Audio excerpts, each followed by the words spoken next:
Hey, Ann, can you hear us? I can. Can you hear me? We can. Success. Thank you, Scott.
We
are on air.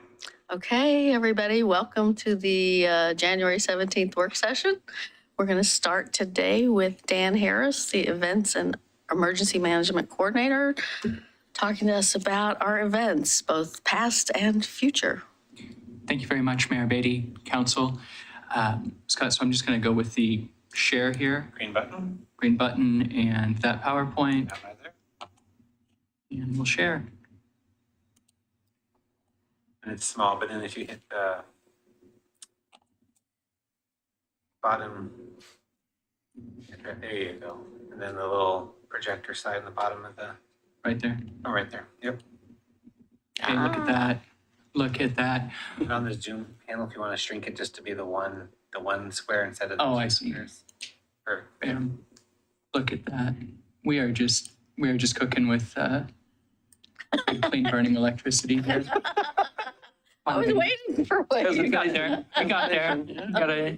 Gotta pay attention. Gotta stay with it.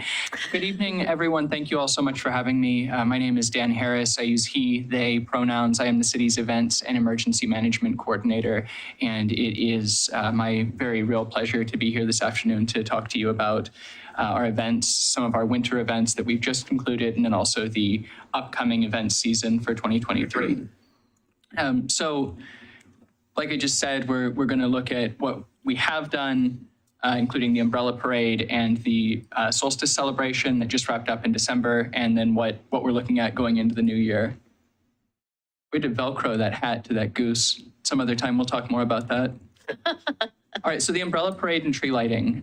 For anybody, I recognize that the council is aware of this event, but for anybody who might be watching at home, the umbrella parade and tree lighting are a combined Milwaukie tradition. And up until this year, at least in the state of Oregon, a uniquely Milwaukie tradition.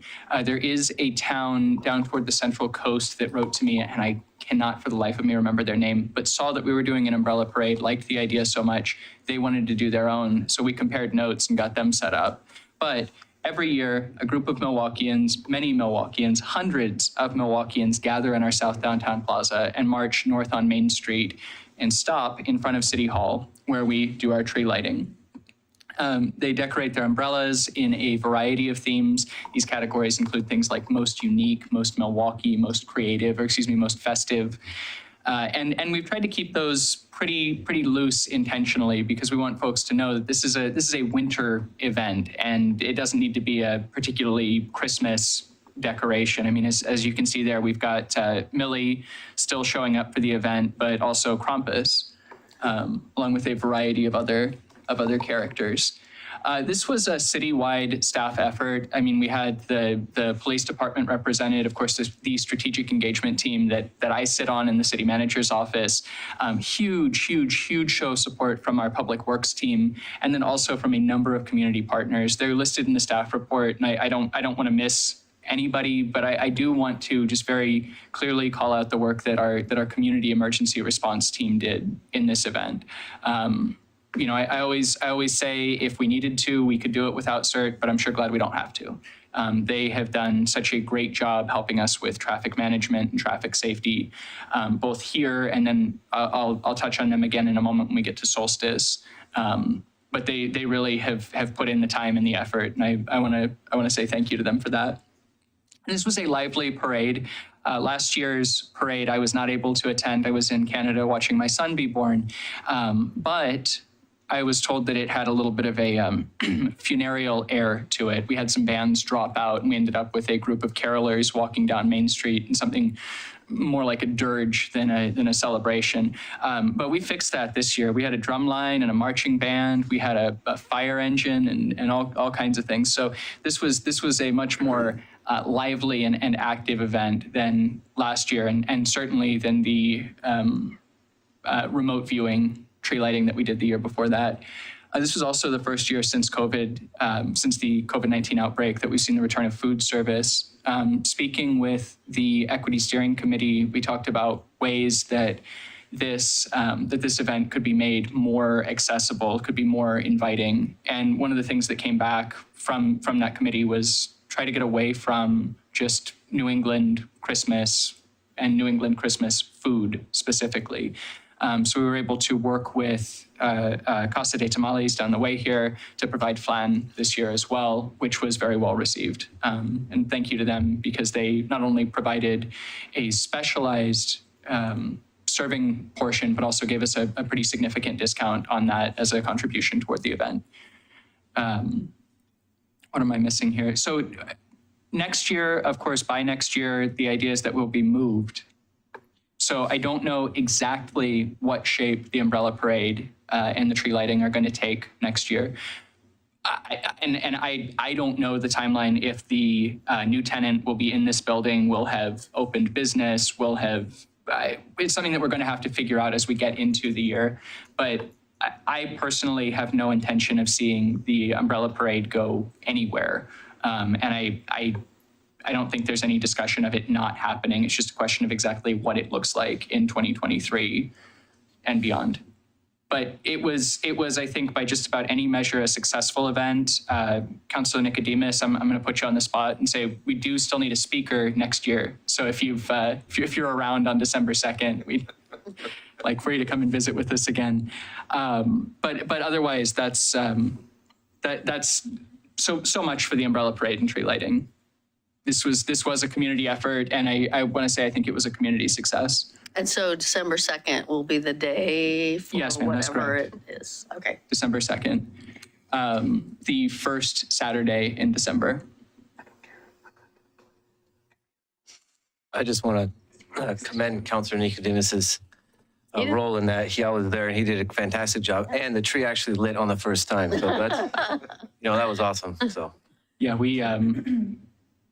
we're always happy to see that come together. So fingers crossed, and a little bit of luck and a whole lot of hope, and we'll get there again in 23.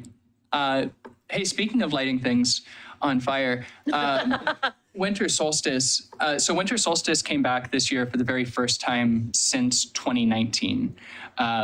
We had looked at trying to bring some version of it back last year, and the consensus was it was just too big a lift with me out of town and with the pandemic still very much raging. But this year we brought it back December 17th. Everybody asks the same question, it's not on solstice. And I say, that's not a question. And they say, okay, why isn't it on solstice? And the answer is because we do it generally on the third Saturday in December, which this year will be December 16th. And it's better if you do it on a Saturday night than a random Wednesday, which I believe is what it would have been this year. Because people are able to come out and see the combined Christmas ships fleet of the Columbia and Willamette sailing down to Lake Oswego, turning back, doing loop-de-loops in Milwaukie Bay. It was quite a show. I do want to specifically call out CERT again, but also Beer Store Milwaukie and the Llewellyn NDA. I have looked at the costs to replace the work that Beer Store and the Llewellyn NDA do if we needed to, at some point in the future, fund this differently. And it's significant. So I feel confident saying that without strong community partnership, this is another one of these events that just would not happen, at least not in the shape that it's in currently.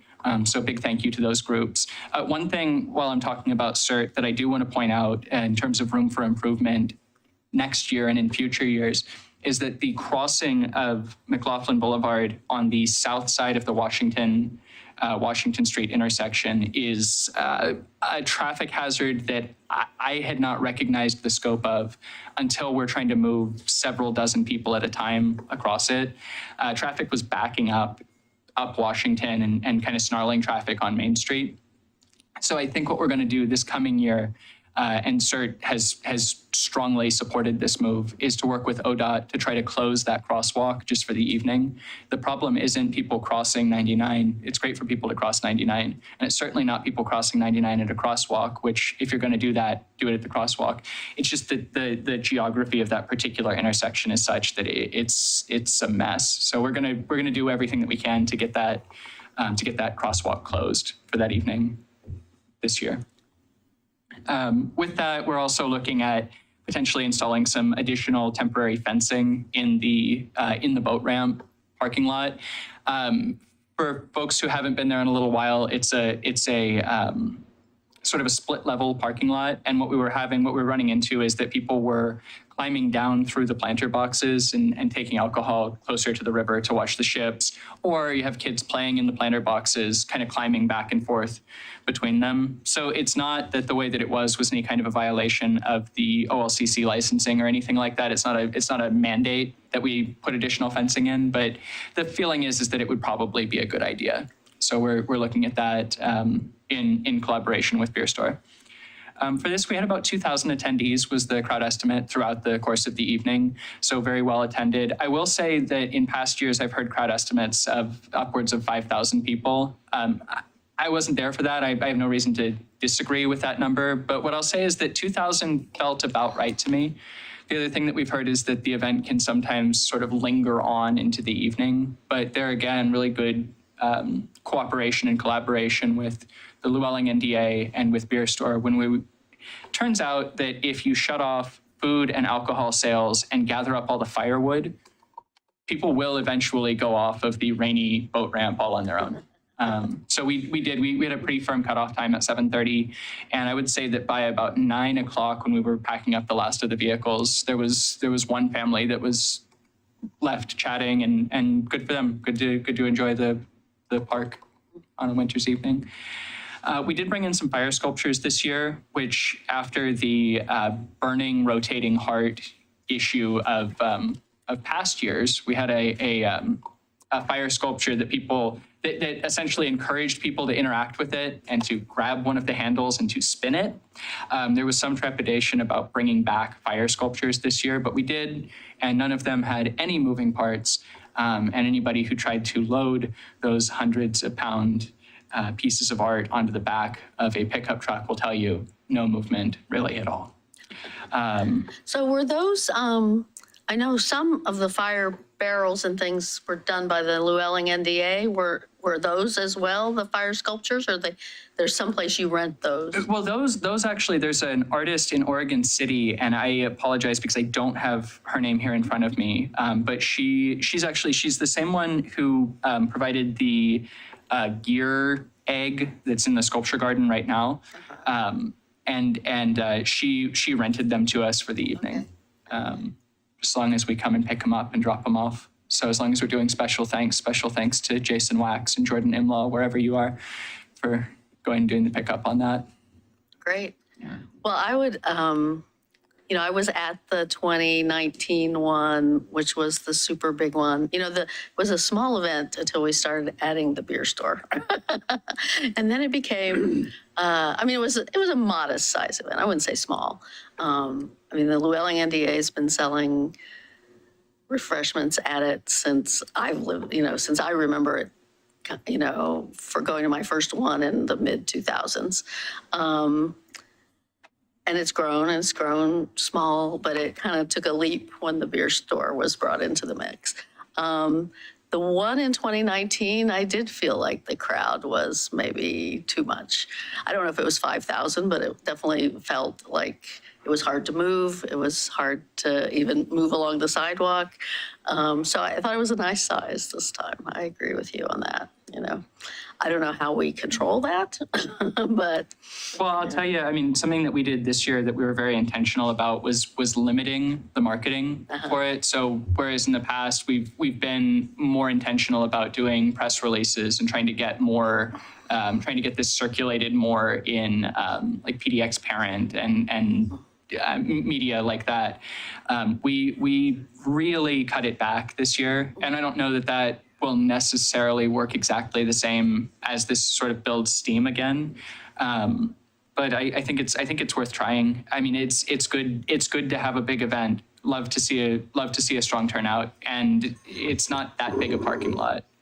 I will say, speaking of things that we might do differently, I positioned our information tent and our medical tent, which are the same tent. It got a little cramped. On the sidewalk leading down to the boat ramp, thinking if anybody needs to use the sidewalk specifically, they'll be able to just use the boat ramp. But apparently there was a person who was using a mobility assistance device, I believe a powered wheelchair, who came all the way down the sidewalk and essentially had to turn around and go back up to get back down. So next year we will either not post the tent directly on the sidewalk, although I will say it was a good location for it, or more likely keep it there, but then post some kind of signage further up that says essentially sidewalk closed ahead. Because we don't want anybody to feel unwelcome, and we certainly don't want anybody to go to the trouble of getting themselves all the way down the sidewalk only to have to turn around. That's just not neighborly. So, hey, speaking of fire sculptures, look at that. Fantastic. So events forecast. Every year, the city of Milwaukie hosts or supports a wide variety of events. And this can be everything from the Milwaukie Farmers Market, which is not hosted by the city of Milwaukie, but is supported by the city, to neighborhood concerts, to these are 5 what we call signature events. So the first of those coming up is in April of this year, and that's going to be Earth Day. A good example of Earth Day are whoever these folks are down here in the lower right, who went out and did a habitat restoration project that was just last year. I don't know, I was speaking with Natalie Rogers earlier today about what the plans are for this year's Earth Day, and apparently there are a couple of options that she's still narrowing down, but likely more habitat restoration work, likely more just showing appreciation for this planet that we all share. Carefree Sunday, I'm going to come back to. Actually, Arbor Day, Milwaukie does Arbor Day in the fall. And I think that folks mostly are aware by now that the reason we do that is because in this climate, that's actually a better time to be planting trees. But I also don't think we can get that message out often enough. So coming up in fall 2023, likely in October sometime, will be the city's Arbor Day celebration. Our umbrella parade, as I said, is coming back on December 2nd, and just keep an eye out for exactly what form that takes. I'm sure that this council will hear more about it as we get closer and as we have a clearer idea of exactly what that's going to be. And then also our solstice celebration, which we have every intention of bringing back to Milwaukie Bay Park on December 16th. So Carefree Sunday is an event that we have coming up a bit earlier this year. When I last spoke to an earlier iteration of this council in the fall, there was support broadly, or at least what I took away was that there was support for the idea of moving it up in the calendar year. We've been doing it in August in the past, and what we run into in August inevitably is heat domes and very, very hot days. We had our only food vendor drop the day of this last year, and with them went our alcohol vendor. So not that we can't have this event without alcohol, we did, and it was a fine time. But when we've got people who are dropping off day of, it makes more sense to look at a different point in the calendar. So with that, if we do end up celebrating it on May 21st, that would be not only Carefree Sunday, but Scott, May 21st? Well, it's a little celebration called Dogwood Day. Dogwood Day, so it's Dogwood Carefree Sunday. Ah, And if okay. you don't think we're going to capitalize on that, well, you just haven't met Scott Stauffer. With that, we are running into a little bit of a funding crunch. The way that event has been funded historically is that it's about halfway paid for going into any given biennium. And then we are responsible for doing fundraising, recruiting sponsors, tracking down grants, bringing in additional money to make up the other half. And 2022 was a rough year for fundraising. Many of the grants that we have looked to in the past just don't exist anymore. They've just been wiped out. We were having a tremendous amount of difficulty tracking down sponsors. So this year, we are in the process of trying to get about $22,000 to make this event happen, to make a scaled down version of this event happen. And that search continues. I've been in talks with a couple of organizations who I think might come on as what we call our title sponsors. The ask there is $12,000. In 2019, the last year that we had a presenting sponsor that way, or a title sponsor that way, MODA was the sponsor. And I think there is a chance that they come back on board this year. I am hesitant to name too many names because nothing has been secured yet. But what I'm telling potential sponsors for this event is that we do need to have some kind of a firm answer by March 31st. Because by March 31st, we're either going to have enough money to do a version of this event or we're not. And I don't want to go down that road. But it is a question of making sure that we have that we're able to find the money for it, because at a certain point, even if we can either keep our consultant on board, in which case we're still looking at about $15,000, $15,000 to $16,000 just for their work, or we can go without them and go without any consultant. But if we go without any consultant, then that is going to be quite a bit of tracking down volunteers, training those volunteers, doing the just normal route mapping and flagging and making sure that the intersections are taken care of, that things that we have historically outsourced. So it gets to be a funding and a capacity issue.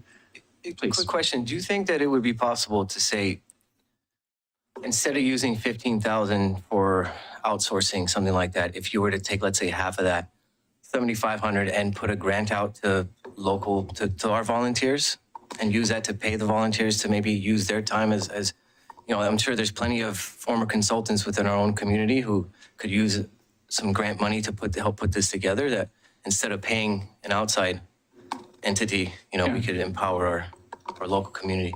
Well, I think there are two things. I think that's a good idea.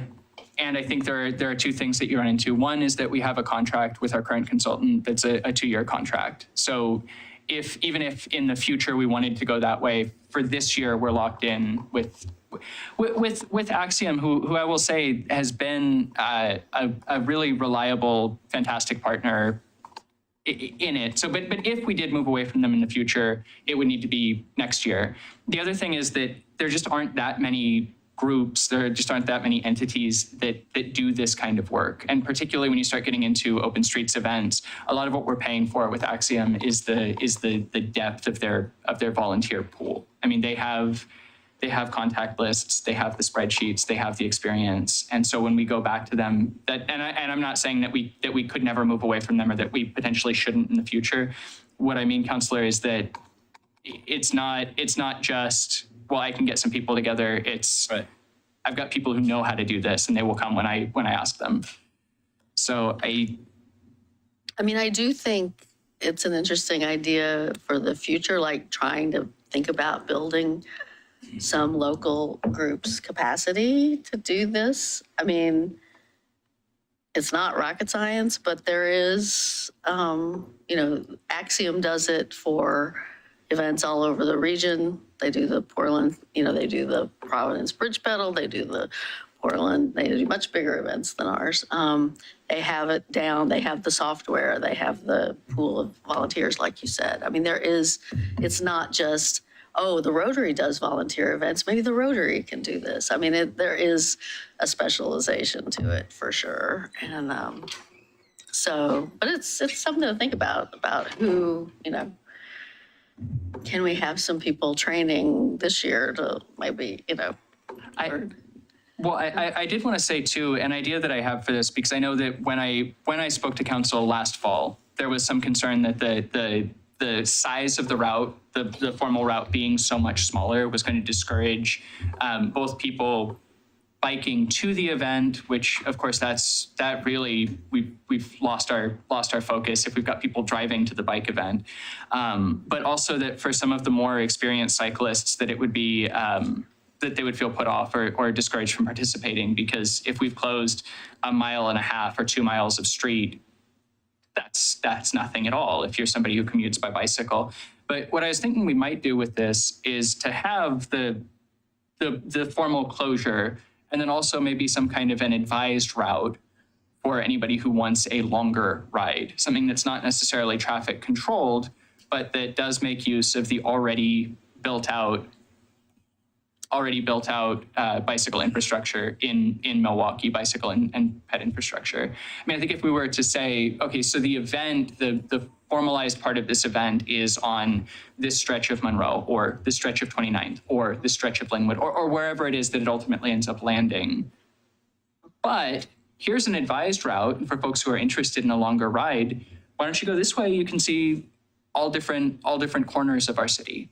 And I think that, assuming that we can track down the funding for this, I think that might be a good compromise position, where it's not, well, this is only 1.5 miles, 2 miles long. There's 1.5 miles, 2 miles where we've got programmed content.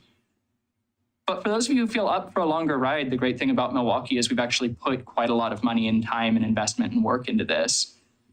And here's some other areas that you can explore. And I think that threads the needle between it being like an access event where we're encouraging people to get out and engage in active transportation, but also it being just a fun event for cyclists. If you know that there's going to be a higher mass of cyclists on these roadways on this given day, that is safer. That is safer for people who are using non-motorized transportation. I like that idea. And I also want to say it's not all about cyclists, right? I mean, so the 1.5 miles is a good length for the kids on scooters and the rollerbladers and the, who might not do 4 miles or right. So, I mean, it's about getting people of all abilities out. And so, yeah, I think that's a nice hybrid idea. On the fundraising piece, I'd be happy to talk to you, offline, but I was involved with trying to fundraise when we first did it, when we first, were working with Portland on Sunday Parkways and then setting off on our own. And the thing I know is that those, like Portland's sponsor is always Kaiser Permanente. And part of that agreement is they won't hit up other healthcare sponsors. So Kaiser is sort of the only sponsor in the healthcare sphere. And I would guess that our lead sponsors might want that. But I just worry about the March 31st date as too late to go to the second one or the third one. So, anyway, I'd be happy to brainstorm about that offline, but I appreciate that. I will say that we're having those conversations with the folks who we hope will come and work with us about getting an answer on that earlier than March 31st. But for our non-presenting sponsors, we call it either like a major sponsor or I cannot believe that the final tier is going to escape me right now. But for the lower tiers, it would be good to have them. We do want to hit a critical mass of those lower sponsorship levels, because you can suppose that we could get a sponsor who wants to donate $20,000 to this, or we can get 10 who want to give us $2,000. And if you can get some mix of those two things, then that's really the sweet spot. So for folks who are not so much a single point of failure, I guess would be how I would say that. We're saying March 31st, but we're pushing for an earlier date for those ones that we really need an answer on. Well, if I can help at all, I'm not the world's best fundraiser, but I'm happy to try. I appreciate that.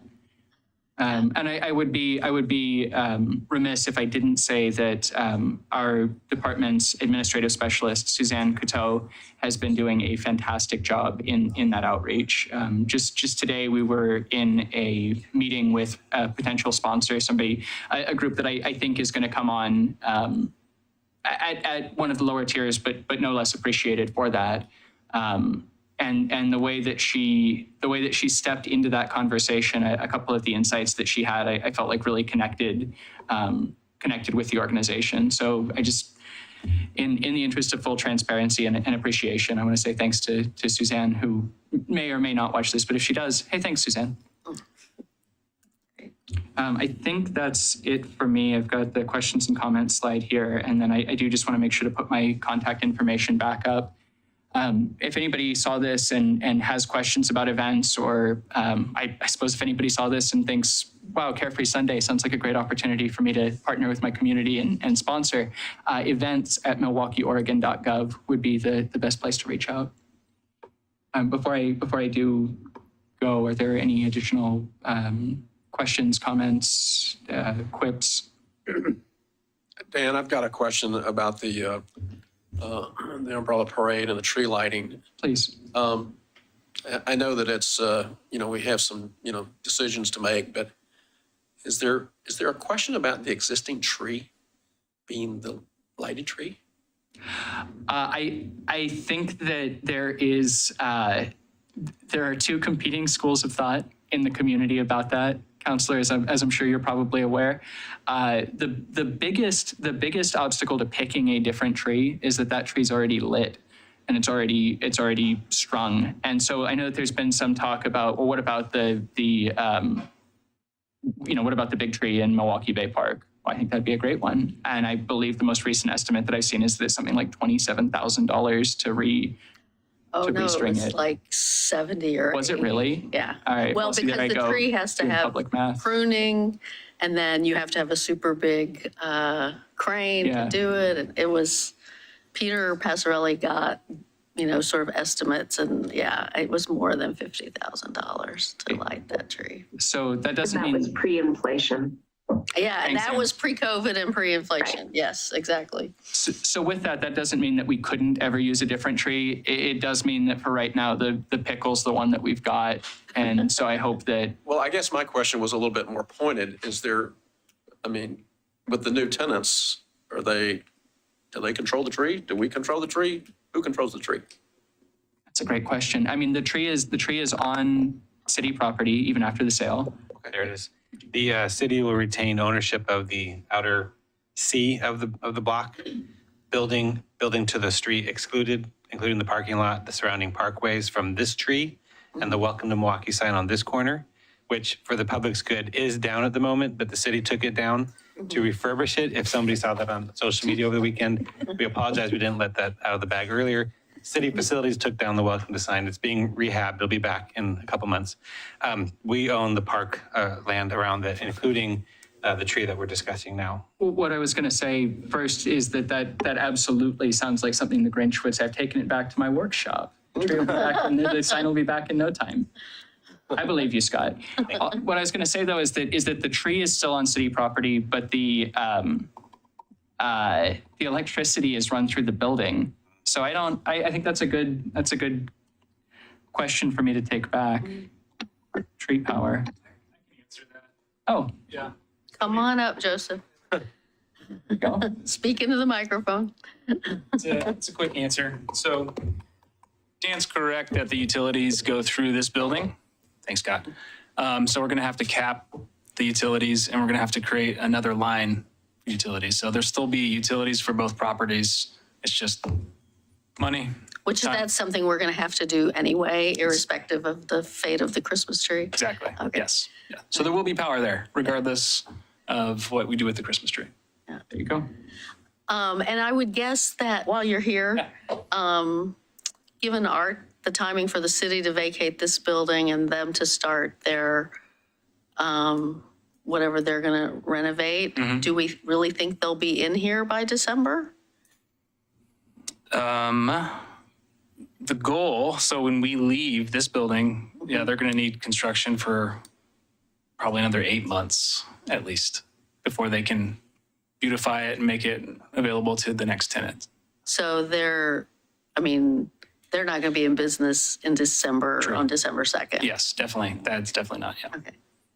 Thank you. Anything else? Anybody else? Thanks. You're doing great, Dan. Doing great.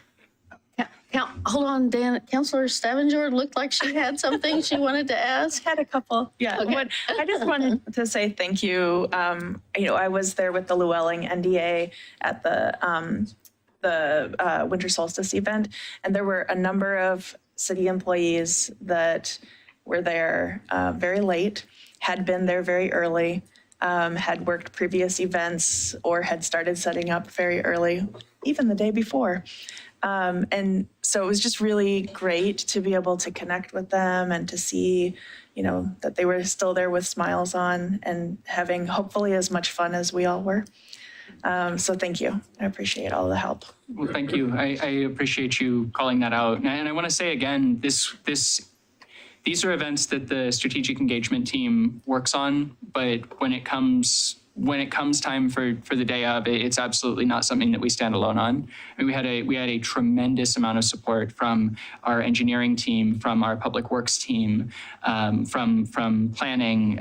From pretty much every department in the city, we had somebody represented out there working, working at Solstice or working at the Umbrella Parade. So it is our baby, but it really does take a village. So.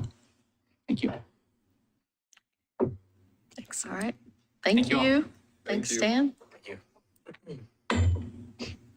And now our second presenter today is Neil Schulman, the Executive Director of the North Clackamas Watersheds Council. He comes to us every year, and it seems to be a January thing, January or February most years. So he's starting our new year hearing from one of our nonprofits active in our community.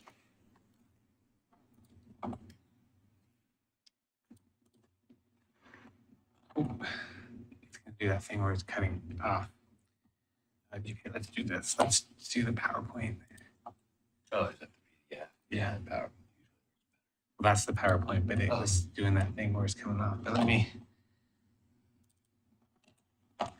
There we go.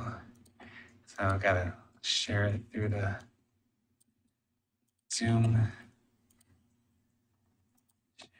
And then when we do this, we'll go ahead and do that view thing where you do the view. And someone help me. Zoom. It's, if anyone sees the full screen mode, there it is. And now it's just like a PowerPoint. Great. And I should be able to go, yep, back and forth the arrow keys. Thank you. Thank you, everyone. I'm Neil Schulman. I'm the Executive Director of the North Clackamas Watersheds Council. It's great to be able to we do this every year, but this is a really good time to do this right now with everything that's been going on. So I'm excited to share a couple of updates. I want to leave a fair amount of time for questions if I can, just because I know that there probably will be some, especially with related to Kellogg Dam and that project. So I wanted to say thank you. I'm gonna see if I can move this forward correctly, but there's really three things I wanted to touch on. Obviously, the big topic will probably be Kellogg Creek Restoration Community Enhancement Project and where we are positioned now and how we're moving forward. The second one is really we've completed our watershed action plan, and that's a 10-year restoration strategy. And there are some things that came out of that are relevant to the city and within the city that we can share with you. And the third one is related to kind of the future of natural areas. So I'll dive right in and again, we'll have time for questions. A little bit of background on our council. We're a private nonprofit. Our office is in the Presbyterian Church up on Lake Road. Our territory as a watershed council is the Kellogg Mount Scott watershed, which obviously is portion of most of Milwaukie, portion of Happy Valley, a lot of unincorporated Clackamas County upstream of here. And then smaller creek watersheds, Rynearson Creek that starts in Gladstone, River Forest Creek and Boardman Creek, and of course, not to forget the Willamette River from Meldrum Bar to Milwaukie Bay. So like all watershed councils in Oregon, we are, again, a private nonprofit. We have no regulatory authority. We don't own land. We can't really tell anybody what to do. But we work in partnership with pretty much everybody from jurisdictions to private landowners to do restoration work. And we have a multi-stakeholder board, of which Lisa has been the city's representative. And our mission is to restore and enhance our streams for fish, wildlife, and people.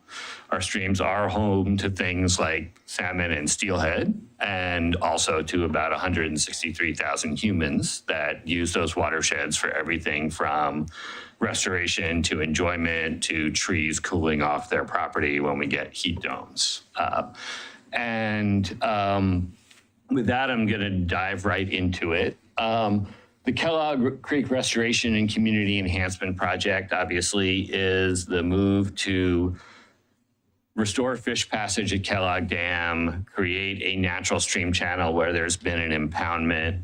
That is there are really 4 leads on this project. We are one, American Rivers, which is a national conservation organization that does a lot of dam removal nationwide. The city, obviously, and Kelly has been a key player along with Tessie and many others, and ODOT, which owns the bridge and the dam. And obviously, this is a big project. We have been awarded $15 million from NOAA Fisheries through the Infrastructure Act, through their fish passage funds to basically push this project through design into the early phases of construction activities. That is the largest grant in NOAA Fisheries history, which is something we're obviously very proud of and would not have happened if the folks who came into this project to support it early, which certainly includes the city among others, had been pushing for it beforehand. This has been on the city's list of things to do since at least 1999. It was about this far away from actually happening during the ARA funding after the financial collapse. NOAA Fisheries funded the top 50 projects on their list. This was number 51. So we're really glad to have pushed it across the line this time. One of the reasons it scored really high in this process is that it had a lot of partners. And it had a lot of benefits, and those benefits include climate resilience and floodplain function and recreation and a safe undercrossing of McLaughlin and the creation of access to nature across the street from a high school that is 59% free and reduced lunch kids, and all of the opportunities for community involvement. And one of the things that we've heard from NOAA Fisheries is that they're going to want to show this project off because they don't get to do restoration in a city center very often.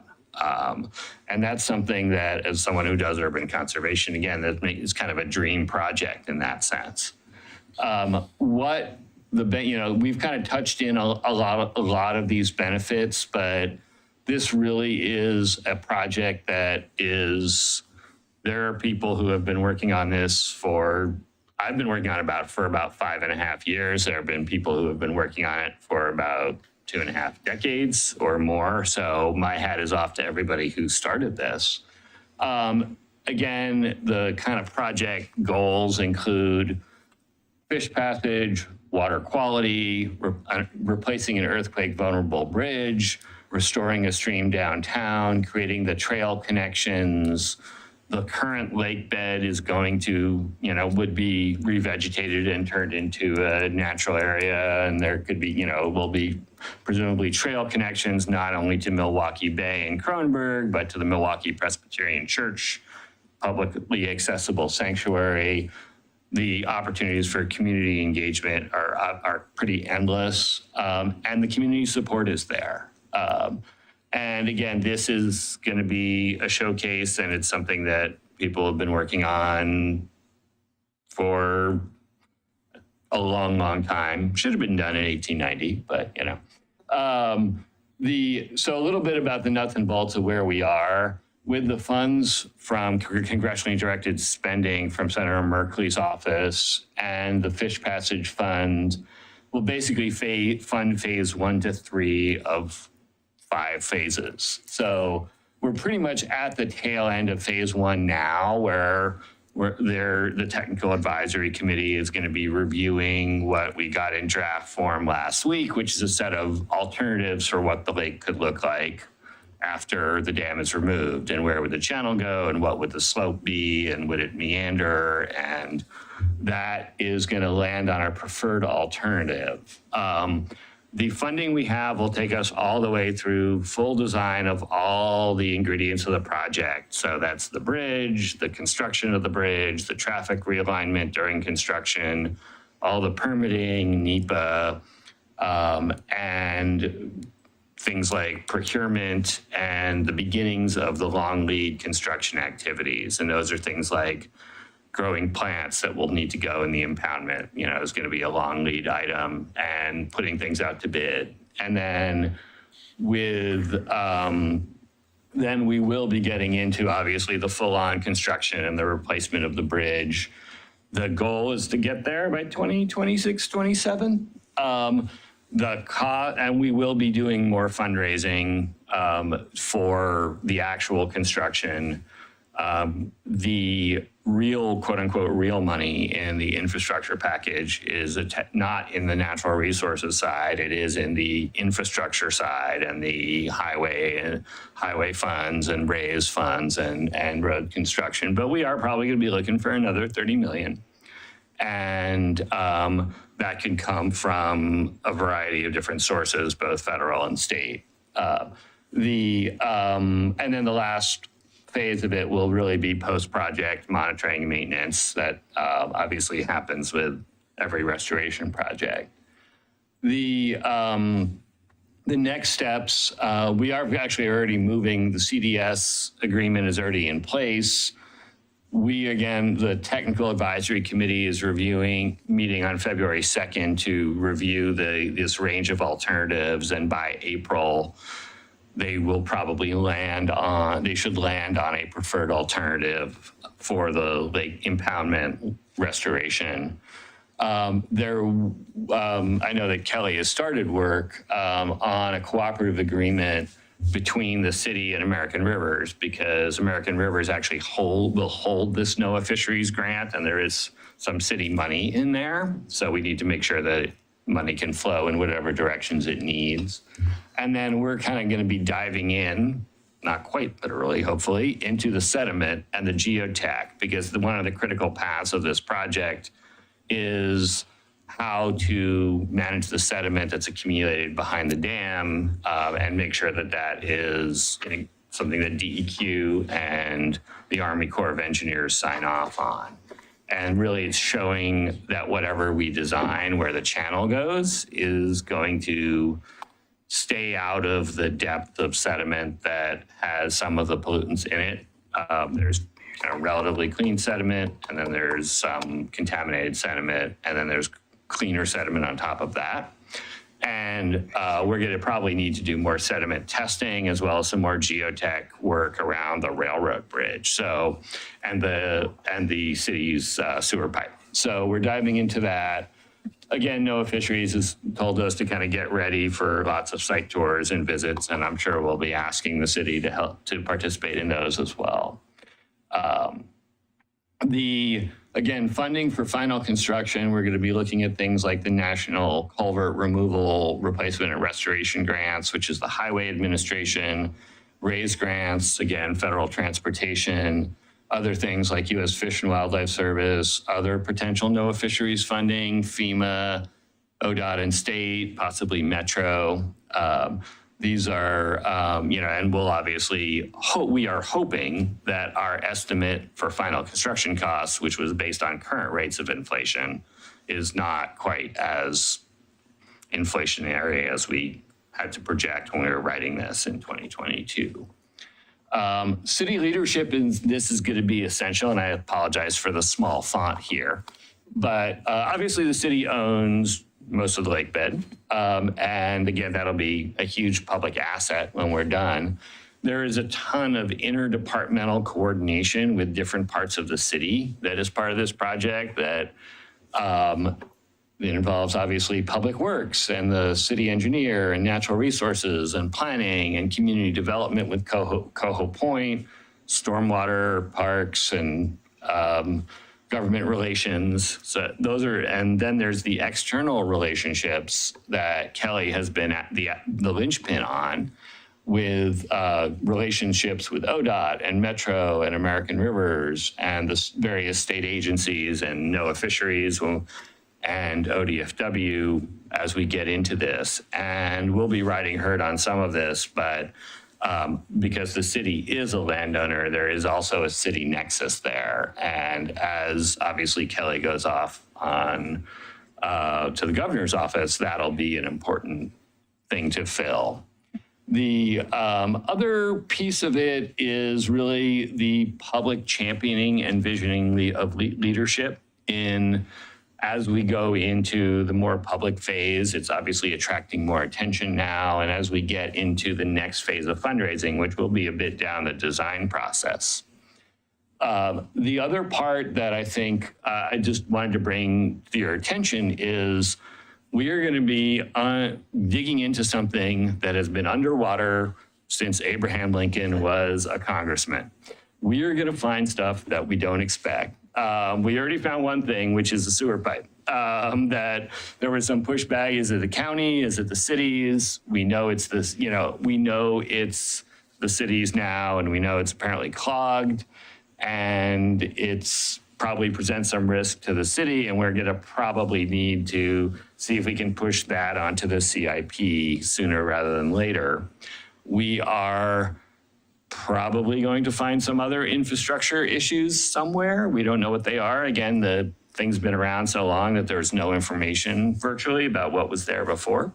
So really being able to work with the city on city-owned infrastructure as early as possible, because those are going to be things that impact the design or impact the project, and really just being able to wrestle with those sooner rather than later is going to be critical. That is the Kellogg Dam part of the presentation. The rest of it's pretty short. So we just finished our watershed action plan this past summer. This is a 10-year restoration strategy that basically conducted a lot of field work and pulled a lot of existing scientific information about our watersheds and basically said, what are the most important things to be done over the next decade to restore health to our watersheds across the board? And for the city of Milwaukie, really 4 things came to the top. The first one we just talked about, and that is getting rid of Kellogg Dam, restoring the impoundment, making that removing that fish passage and water quality barrier. The other one is really addressing all the infrastructure that exists from before 1993, before we had modern stormwater standards. The photo on the right, in the lower right, is Lake Road outside of our office. That is the pervious pavement that the city put in that I frankly think the city could take a lot more credit for, and we're happy to help you do that because it is the way we should be doing things. And there's a lot of pre-existing infrastructure that's not owned by the city. And we don't really have a vehicle right now to fund things like stormwater retrofits on private, commercial, and industrial properties that can be pretty expensive, but really have an impact on water quality. The third one is we need to plant more trees, and that fits in with the city's canopy goal. Riparian shade is critical to both aquatic health and human health and increasing property values. That's pretty straightforward to do, but it does take effort and funds. And the fourth one is that Elk Rock Island is a rare habitat in our neck of the Willamette. It's a side channel in a place where the Willamette is pretty straight and channelized and really important to salmon, steelhead, and lamprey. we're in the process, we've worked with both NCPRD and with Peter to basically develop a concept for enhancing that alcove, and we're waiting to hear on funding for that. And we hope to be able to move forward with an enhancement project there. But Elk Rock Island in general, I just wanted to draw your attention to in terms of how do we enhance that habitat and it's obviously very important for recreation as well. The other one is just related to natural areas. And obviously as things evolve between the city and NCPRD, which our council will always remain neutral on, the main point that I want to make is that if the city leaves NCPRD and the city will basically end up with some significant natural areas and parks to manage. And we will look forward to working with you to say, hey, how do we really develop a natural areas management plan and system? And I think that's frankly something we can get money to do, help, the city can get money and we're happy to help with to make that plan happen. But that includes everything from management plans. Obviously, Elk Rock Island is a case in point. The management plan is pretty outdated from the current use. And doing the science and the revegetation and the volunteer projects and all of those things are things that should, whoever owns those properties, whether it's the city or manages them, whether it's the city or NCPRD, we want to work with you on doing more of that. So that is my kind of rapid fire presentation. I just wanted to see what questions you had.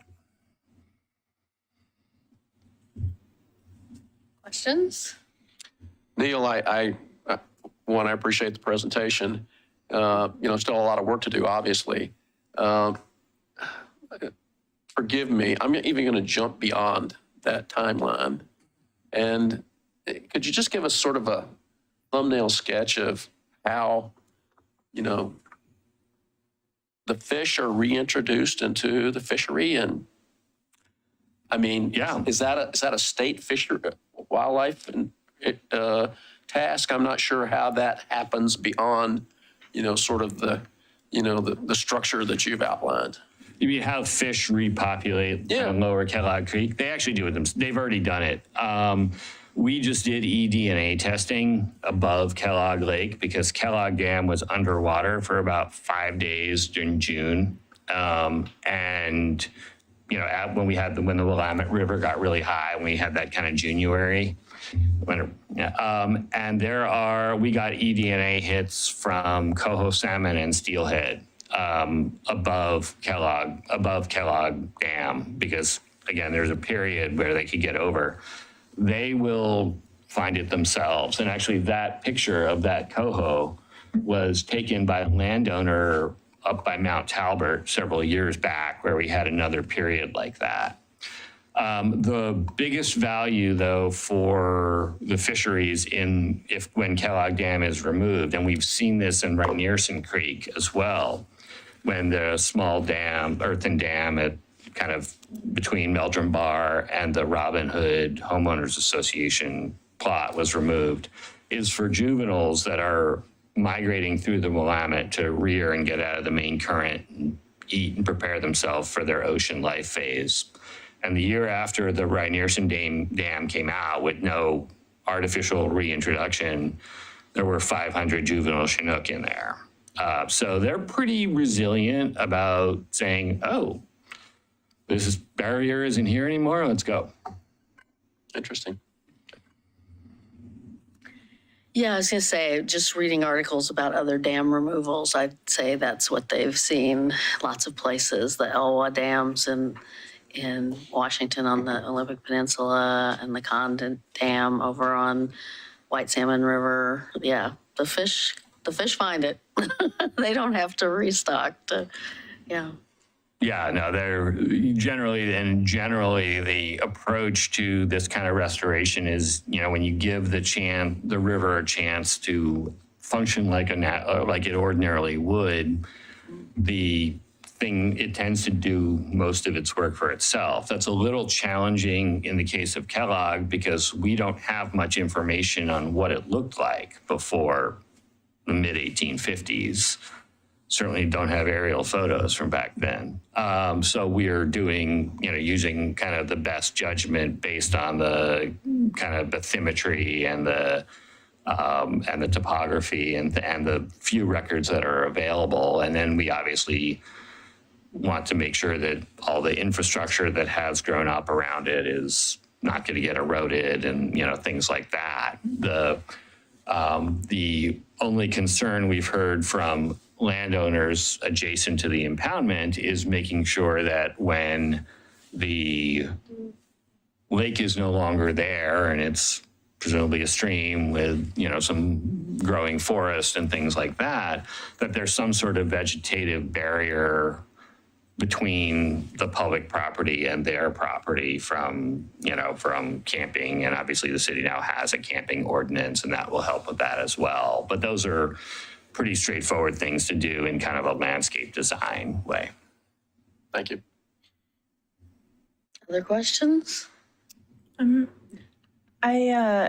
you for the presentation. This is really exciting. And I know that a lot of the students at RAU are very actively involved with their science classes. They go down to the creek and do restoration. So they were extremely excited to hear this news. And I'm wondering what future opportunities might be available for youth that are here in Milwaukie to help with this project. Yeah, there will be a lot. And actually right when COVID was hitting, we were starting to work with Milwaukie High School as well on some of the revegetation, invasive species control, and some kids did an oral history.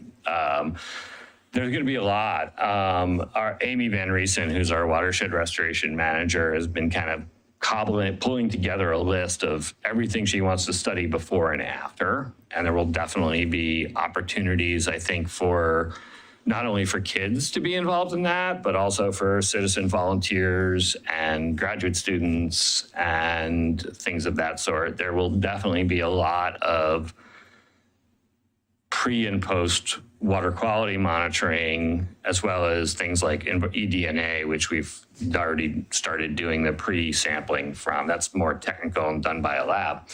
There's also a lot of things that could be, we've started to scope a stormwater project on RAU school grounds as well. And that actually was brought to our attention by city staff that would be a good spot to do some more stormwater treatment. So there's possibilities on the science end, there's possibilities on the restoration and invasives and planting and plant maintenance, and there's certainly opportunities for private residences as well, private landowners as well. David Cole has done this to put out wildlife cameras and see what wildlife starts moving around in different ways. And then the social aspect of who uses this new natural area and how do we make it welcoming to everybody, I think is also really important. And the other component of this project is this site is, the mouth of Kellogg Creek is among the usual and accustomed places for both the Confederated Tribes of Warm Springs and of the Grand Ronde. And they're also really interested in telling the story of Native peoples in the region, both through everything from events to interpretive signage to lamprey monitoring and things like that. So there's a lot. And part of what we'll be starting up once we kind of dig into this alternatives part of the process will be the community engagement aspect of that. And we're looking to start that probably around April and May as well. Great, thank you. Other questions? Well, I sent to all the counselors the council is in the process, and we'll be discussing at our retreat later this month, who all of our committee assignments to various committees. But tomorrow night is the Watershed Council's meetings, which are Zoom meetings. Still, they're not meeting in person. So I think I sent that to everyone, but I would encourage anybody who thinks they might want to be our rep to the Watersheds Council to tune in for that. They meet 6 times a year. Anyway, so, yeah. Yeah, 6 o'clock. And we'll be diving into some of the water temperature data that we just got. So if you'll get to hear some of that. And I know that as the other thing I just wanted to mention is that as city councilors, I'm sure you don't get enough to read, but I do my have goodness. copies of the Watershed Action Plan for all of you. If you want to flip through the Kellogg Milwaukie focus pages or have trouble sleeping or anything like that. Thank you. Wow. It's been a pleasure working with you all, and this is going to be a great project, and we're looking forward to it. Great. Well, thank you very much, Neil. Thanks, Neil. I'm sure we'll be seeing you more often with all of this. Thanks. Okay. After this work session, council will meet in executive session pursuant to Oregon Revised Statutes 192.6602E to conduct deliberations with persons designated by the governing body to negotiate real property transactions. I also wanted to note, representatives of the news media and designated staff shall be allowed to attend the executive session. All other members of the audience are asked to leave the room. Representatives of the news media are specifically directed not to report on or otherwise disclose any of the deliberations or anything said about these subjects during the executive session, except to state the general subject of the session as previously announced. No decision may be made in executive session. At the end of the executive session, we will return to open session and welcome the audience back into the room. That will be at 6 o'clock when we convene for our regular session. Okay, thank you. We haven't had that last bit was an addendum because we haven't had a member of the media come to our executive sessions in a while, but we do have one here today. So anyway, all right. So we'll be going off camera and